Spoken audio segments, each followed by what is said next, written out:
Tri city Dastak. ਸਤਿ ਸ਼੍ਰੀ ਅਕਾਲ ਦੋਸਤੋ, ਮੈਂ ਹਾਂ ਤੁਹਾਡਾ ਜਸਵਿੰਦਰਪਾਲ। ਟਰਾਈ ਸਿਟੀ ਦਸਤਕ ਵਿੱਚ ਤੁਹਾਡਾ ਬਹੁਤ ਬਹੁਤ ਸਵਾਗਤ। ਤੇ ਪਹਿਲਾਂ ਸ਼ਹੀਦ ਆਜ਼ਮ ਭਗਤ ਸਿੰਘ ਦੇ ਜਨਮ ਦਿਹਾੜੇ ਤੇ ਲੱਖ ਲੱਖ ਮੁਬਾਰਕਾਂ। ਤੇ ਅਸੀਂ ਇਸ ਵਿਸ਼ੇ ਨੂੰ ਅੱਜ ਇਸ ਲਈ ਚੁਣਿਆ ਹੈ ਕਿਉਂਕਿ ਭਗਤ ਸਿੰਘ ਦੇ ਬੁੱਤਾਂ ਨੂੰ ਪੂਜਣ ਦੀ ਬਜਾਏ ਉਹਦੀ ਵਿਚਾਰਧਾਰਾ ਨੂੰ ਪੂਜਿਆ ਜਾਵੇ। ਇਸ ਟੌਪਿਕ ਤੇ ਸਾਡੇ ਨਾਲ ਜੁੜੇ ਨੇ ਸੈਂਟਰਲ ਹਿਊਮਨ ਰਾਈਟਸ ਆਰਗੇਨਾਈਜੇਸ਼ਨ ਦੇ ਕੌਮੀ ਪ੍ਰਧਾਨ ਚੌਧਰੀ ਦਵਿੰਦਰ ਸਿੰਘ ਜੀ। ਦਵਿੰਦਰ ਸਿੰਘ ਜੀ, ਤੁਹਾਡਾ ਸਵਾਗਤ ਹੈ। ਸਤਿ ਸ਼੍ਰੀ ਅਕਾਲ ਜੀ। ਭਗਤ ਸਿੰਘ ਦੇ ਜਨਮ ਦਿਹਾੜੇ ਤੇ ਪੂਰੇ ਪੰਜਾਬ ਨੂੰ ਤੇ ਪੂਰੇ ਭਾਰਤ ਨੂੰ ਲੱਖ ਲੱਖ ਵਧਾਈਆਂ। ਤੇ ਮੈਂ ਆਸ਼ਾ ਕਰਦਾ ਜਿਹੜੀ ਨਵੀਂ ਪੀੜ੍ਹੀ ਹੈ ਉਹ ਭਗਤ ਸਿੰਘ ਦੇ ਸਿਧਾਂਤਾਂ ਨੂੰ ਸਮਝੇਗੀ ਤੇ ਉਸੇ ਲੀਕ ਤੇ ਅੱਗੇ ਵਧੇਗੀ। ਚੌਧਰੀ ਦਵਿੰਦਰ ਜੀ, ਹੁਣ ਆਪਾਂ ਸਵਾਲਾਂ ਦੀ ਚਰਚਾ ਇੱਥੇ ਸ਼ੁਰੂ ਕਰਦੇ ਹਾਂ ਕਿ ਭਗਤ ਸਿੰਘ ਦੀ ਵਿਚਾਰਧਾਰਾ ਤੇ ਬੁੱਤ ਤਰਾਸ਼ੀ ਆਮ ਦੇਖਣ ਨੂੰ ਮਿਲਦੀ ਹੈ, ਪਰ ਤੁਸੀਂ ਇਹ ਦੋਹਾਂ ਦਾ ਫਰਕ ਕੀ ਸਮਝਦੇ ਹੋ? ਦੇਖੋ ਜੀ, ਭਗਤ ਸਿੰਘ ਕਦੀ ਵੀ ਬੁੱਤ ਤਰਾਸ਼ੀ ਦੇ ਪਿੱਛੇ ਨਹੀਂ ਜਾਂਦੇ ਸੀਗੇ। ਉਹਨਾਂ ਦਾ ਮੰਨਣਾ ਸੀਗਾ ਕਿ ਸਾਨੂੰ ਸੱਤਾ ਨਹੀਂ ਚਾਹੀਦੀ ਹੈ, ਸਾਨੂੰ ਆਜ਼ਾਦੀ ਇੱਦਾਂ ਨਹੀਂ ਚਾਹੀਦੀ ਜਿੱਦਾਂ ਦੀ ਮਿਲੀ ਹੈ। ਆਪਾਂ ਨੂੰ ਆਜ਼ਾਦੀ ਮਿਲੀ ਹੈ ਕਿ ਗੋਰੇ ਅੰਗਰੇਜ਼ ਚਲੇ ਗਏ ਤੇ ਕਾਲੇ ਆ ਗਏ, ਜਾਂ ਕਹੀਏ ਕਿ ਅੰਗਰੇਜ਼ਾਂ ਨੇ ਸਿਰਫ ਸੱਤਾ ਪਰਿਵਰਤਿਤ ਕਰਤੀ, ਪਰ ਅੱਜ ਵੀ ਉਹੀ ਰੂਲ ਚੱਲ ਰਹੇ ਨੇ, ਅੱਜ ਉਹੀ ਰੈਗੂਲੇਸ਼ਨਸ ਚੱਲ ਰਹੇ ਨੇ। ਉਸੇ ਤਰੀਕੇ ਤੋਂ ਗਰੀਬਾਂ ਦਾ ਦਮਨ ਹੋ ਰਿਹਾ ਹੈ, ਜਿਹੜੇ ਅਸਹਾਏ ਲੋਕੀ ਨੇ ਉਹਨਾਂ ਦਾ ਦਮਨ ਹੋ ਰਿਹਾ ਹੈ।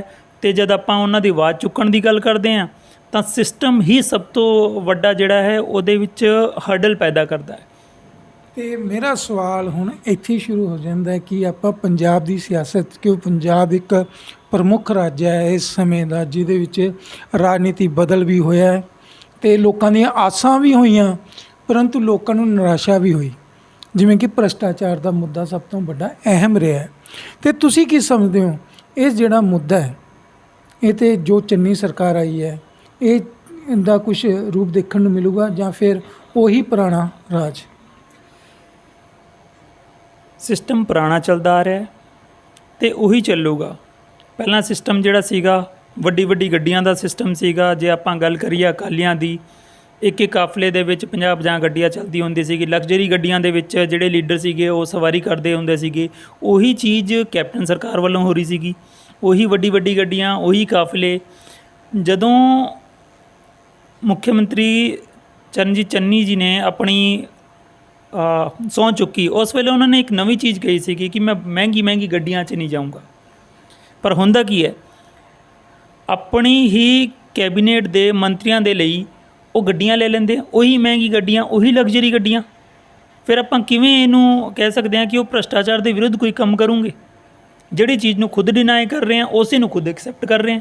ਚੌਧਰੀ ਦਵਿੰਦਰ ਜੀ, ਨਾਲ ਹੀ ਸਵਾਲ ਇੱਕ ਬਹੁਤ ਵੱਡਾ ਹੈ ਕਿ ਕੱਲ੍ਹ ਕੈਬਨਿਟ ਜਿਹੜੀ ਵਿਸਥਾਰ ਮੰਡਲ ਤੋਂ ਬਾਅਦ ਵਿਸਥਾਰ ਹੋਇਆ, ਉਹ ਤੋਂ ਬਾਅਦ ਪਹਿਲੀ ਮੀਟਿੰਗ ਹੋਈ, ਉਹਦੇ ਨਾਲ ਹੀ ਚਰਨਜੀਤ ਚੰਨੀ ਜੀ ਨੇ ਇੱਕ ਮੀਟਿੰਗ ਕੀਤੀ ਪ੍ਰਸ਼ਾਸਨਿਕ ਅਧਿਕਾਰੀਆਂ ਨਾਲ, ਕਿਹਾ ਕਿ ਮੈਂ ਭ੍ਰਿਸ਼ਟਾਚਾਰ ਬਿਲਕੁਲ ਬਰਦਾਸ਼ਤ ਨਹੀਂ ਕਰੂੰਗਾ, ਮੇਰੇ ਨਰਮ ਸੁਭਾਅ ਨੂੰ ਹਥਿਆਰ ਨਾ ਸਮਝਿਓ, ਪਰ ਮੈਂ ਸਖਤ ਕਾਰਵਾਈ ਕਰੂੰਗਾ।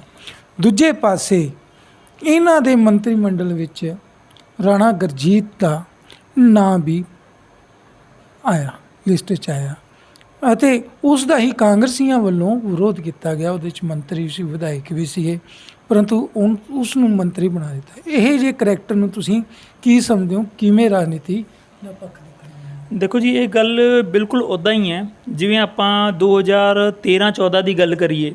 ਉਸ ਵੇਲੇ ਜਦੋਂ ਭਾਰਤ ਦੇ ਵਿੱਚ ਮੋਦੀ ਲਹਿਰ ਚੱਲੀ ਸੀਗੀ, ਉੱਥੇ ਵੀ ਇਹੋ ਮੁੱਦਾ ਸੀਗਾ ਕਿ ਆਪਾਂ ਨੇ ਜਦੋਂ ਸਰਕਾਰ ਦੇ ਵਿੱਚ ਆਉਣਾ ਹੈ, ਆਪਾਂ ਪੂਰੇ ਭਾਰਤ ਦੇ ਵਿੱਚੋਂ ਸਾਰਾ ਭ੍ਰਿਸ਼ਟਾਚਾਰ ਖਤਮ ਕਰ ਦਿਆਂਗੇ। ਉਸ ਵੇਲੇ ਕਾਂਗਰਸ ਨੂੰ ਖਤਮ ਕਰਨ ਦੀ ਗੱਲ ਹੋਈ ਸੀਗੀ ਕਿ ਕਾਂਗਰਸ ਮੁਕਤ ਭਾਰਤ ਹੋਊਗਾ। ਹੁਣ ਕਾਂਗਰਸ ਯੁਕਤ ਹੋ ਚੁੱਕਿਆ ਹੈ। ਜਿਹੜੇ ਵੀ ਆਪਣੇ ਕਰਪਟਡ ਲੀਡਰ ਸੀਗੇ ਉਹ ਸਾਰੇ ਕੇ ਸਾਰੇ ਕਾਂਗਰਸ ਛੱਡ ਕੇ ਬੀਜੇਪੀ ਦੇ ਵਿੱਚ ਆ ਗਏ। ਉਹੀ ਚੀਜ਼ ਇੱਥੇ ਚੱਲ ਰਹੀ ਹੈ। ਉਹਨਾਂ ਨੇ ਕਹਿਤਾ ਕਿ ਅਸੀਂ ਭ੍ਰਿਸ਼ਟਾਚਾਰ ਖਤਮ ਕਰਾਂਗੇ, ਪਰ ਕੀ ਉਹਨਾਂ ਨੇ ਕੋਈ ਸਟੈਪ ਚੁੱਕਿਆ? ਜਦੋਂ ਸਟੈਪ ਚੁੱਕੂਗੇ, ਪਬਲਿਕ ਦੇ ਫੇਵਰ ਦੇ ਵਿੱਚ ਹੋਊਗਾ, ਤਾਂ ਹੀ ਅਸੀਂ ਮੰਨਾਂਗੇ ਕਿ ਹਾਂ ਉਹਨਾਂ ਨੇ ਕੁਝ ਕੰਮ ਕਰਨਾ ਹੈ।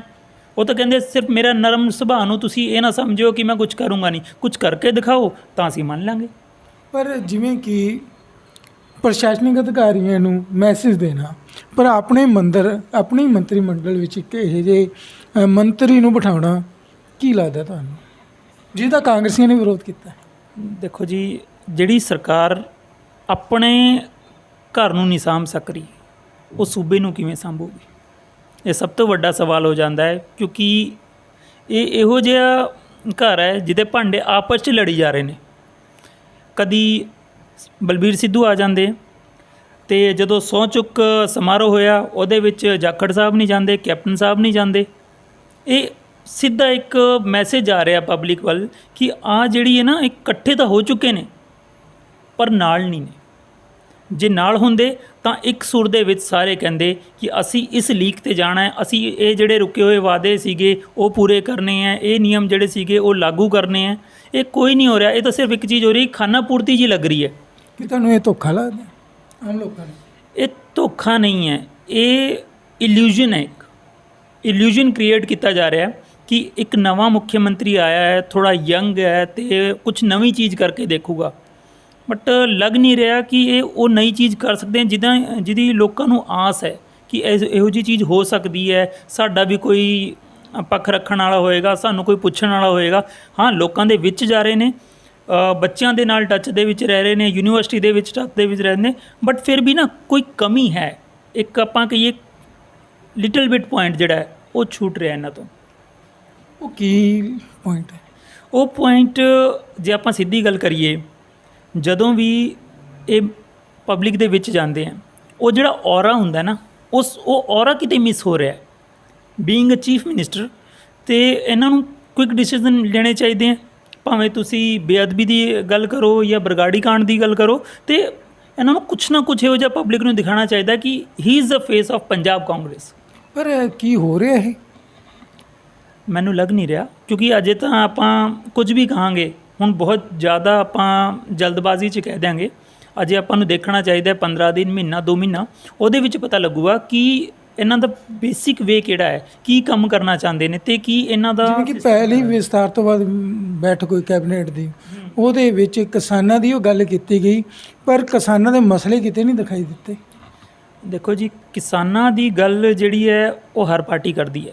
ਆਪਾਂ ਸ਼੍ਰੋਮਣੀ ਅਕਾਲੀ ਦਲ ਦੀ ਗੱਲ ਕਰੀਏ, ਬੀਬਾ ਹਰਸਿਮਰਤ ਕੌਰ ਨੇ ਅਸਤੀਫਾ ਦੇ ਦਿੱਤਾ ਸੀਗਾ, ਕਿਸਾਨਾਂ ਦੇ ਲਈ ਕਿਹਾ ਸੀ, ਪਰ ਕੀ ਗੱਲ ਹੈ ਆਪਾਂ ਨਹੀਂ ਜਾਣਦੇ ਅਤੇ ਉਹ ਨਹੀਂ ਜਾਣਦੇ। ਹਾਂ, ਮੰਨਦੇ ਹਾਂ ਉਹ ਕਿਸਾਨਾਂ ਦੀ ਆਵਾਜ਼ ਚੁੱਕਦੇ ਨੇ, ਮੰਨਦੇ ਹਾਂ ਚੰਨੀ ਸਾਹਿਬ ਨੇ ਕਿਹਾ ਅਸੀਂ ਕਿਸਾਨਾਂ ਦੇ ਲਈ ਬਹੁਤ ਕੁਝ ਕਰਾਂਗੇ, ਪਰ ਕੀ ਕਰਾਂਗੇ? ਕੋਈ ਰੋਡ ਮੈਪ ਹੈ? ਕਿਸੇ ਦੇ ਕੋਲ ਕੋਈ ਰੋਡ ਮੈਪ ਨਹੀਂ ਹੈ। ਸਿਰਫ ਇਹ ਜਿਵੇਂ ਕਾਂਗਰਸ ਨੇ ਕਿਹਾ ਸੀ ਕਿ ਅਸੀਂ ਆਉਂਦੇ ਹੀ ਸਭ ਤੋਂ ਪਹਿਲਾਂ ਕੰਮ ਹੋਊਗਾ ਜਿਹੜਾ ਕਿਸਾਨਾਂ ਦੇ ਕਰਜ਼ੇ ਨੇ ਉਹਨਾਂ 'ਤੇ ਲੀਕ ਮਾਰ ਦਾਂਗੇ, ਪਰ ਅਫਸੋਸ ਕਿ ਹਜੇ ਵੀ ਮੌਤਾਂ, ਖੁਦਕੁਸ਼ੀਆਂ ਉਵੇਂ ਹੀ ਨੇ ਕਿਸਾਨਾਂ ਦੀਆਂ। ਗੱਲ ਸਿਰਫ ਕਰਜ਼ਿਆਂ ਤੱਕ ਦੀ ਨਹੀਂ ਹੈ। ਕਿਸਾਨ ਜਦ ਆਪਣੀ ਫਸਲ ਬੀਜਦਾ ਹੈ ਅਤੇ ਉਹਨੂੰ ਕਰਜ਼ਾਈ ਬਣਾਉਣ ਵਾਲੇ ਜਿਹੜੇ ਤੱਤ ਨੇ, ਉਹਨਾਂ 'ਤੇ ਸਰਕਾਰ ਨੂੰ ਕੰਮ ਕਰਨਾ ਚਾਹੀਦਾ ਹੈ। ਜਿਵੇਂ ਬੀਜ ਹੋ ਗਿਆ, ਜਿਵੇਂ ਕ੍ਰਿਸ਼ੀ ਸੰਸਾਧਨ ਹੋ ਗਏ, ਉਹ ਜਦੋਂ ਮਹਿੰਗੇ ਹੁੰਦੇ ਜਾਂਦੇ ਆ, ਕਿਸਾਨ ਤਾਂ ਕਰਜ਼ਾਈ ਆਪੇ ਹੁੰਦਾ। ਉਹਦੇ ਵੱਲ ਨਾ ਤਾਂ ਸੂਬਾ ਸਰਕਾਰ ਦੀ ਕੋਈ ਸੋਚ ਹੈ, ਨਾ ਹੀ ਕੇਂਦਰ ਸਰਕਾਰ ਦੀ ਸੋਚ ਹੈ। ਜਦ ਤੱਕ ਇਹਨਾਂ ਦੋਨੋਂ ਟੌਪਿਕ 'ਤੇ ਕੋਈ ਕੰਮ ਨਹੀਂ ਕਰੂਗਾ, ਇਹ ਆਤਮ ਹੱਤਿਆ ਚੱਲਦੀ ਰਹਿਣਗੀ। ਅਤੇ ਮੈਂ ਕਹਿੰਦਾ ਇਹ ਆਤਮ ਹੱਤਿਆ ਨਹੀਂ ਹੈ, ਇਹ ਹੱਤਿਆ ਹੈ, ਕਿਉਂਕਿ ਸਰਕਾਰ ਦਾ ਕੰਮ ਹੁੰਦਾ ਸਰਕਾਰ ਲੋਕਾਂ ਨੂੰ ਸਮਝੇ, ਉਹਨਾਂ ਦੀ ਜ਼ਰੂਰਤ ਨੂੰ ਸਮਝੇ। ਇਹ ਸਮਝ ਤਾਂ ਰਹੇ ਨਹੀਂ ਕਿਸੇ ਨੂੰ ਵੀ। ਇਹ ਤਾਂ ਕਹਿੰਦੇ ਜੀ ਕਰਜ਼ਾ ਮਾਫ ਕਰ ਦੋਗੇ, ਅੱਜ ਕਰਜ਼ਾ ਮਾਫ ਕਰ ਦਿੰਦੇ ਹੋ, ਕੱਲ੍ਹ ਫੇਰ ਹੋ ਜਾਊਗਾ, ਪਰ ਉਹਦਾ ਕੋਈ ਸੋਲਿਊਸ਼ਨ ਤਾਂ ਕੱਢੋ ਕਿ ਕਰਜ਼ਾ ਹੁੰਦਾ ਕਿਉਂ ਹੈ। ਧੰਨਵਾਦ ਚੌਧਰੀ ਸਾਹਿਬ, ਟਾਈਮ ਦੇਣ ਲਈ ਸ਼ੁਕਰੀਆ, ਧੰਨਵਾਦ। ਤੇ ਦੋਸਤੋ, ਇੱਕ ਬਹੁਤ ਵੱਡਾ ਸਵਾਲ ਚੌਧਰੀ ਸਾਹਿਬ ਨੇ ਚੱਕਿਆ ਹੈ, ਕੇਂਦਰ ਸਰਕਾਰ ਜਾਂ ਰਾਜ ਸਰਕਾਰ, ਉਹਨਾਂ ਦਾ ਹੱਲ ਲੱਭੇ ਕਿ ਆਖਰ ਲੋਕ ਖੁਦਕੁਸ਼ੀਆਂ ਕਿਉਂ ਕਰ ਰਹੇ ਨੇ ਜਾਂ ਫਿਰ ਕਰਜ਼ਾਈ ਕਿਉਂ ਹੋ ਰਹੇ ਨੇ।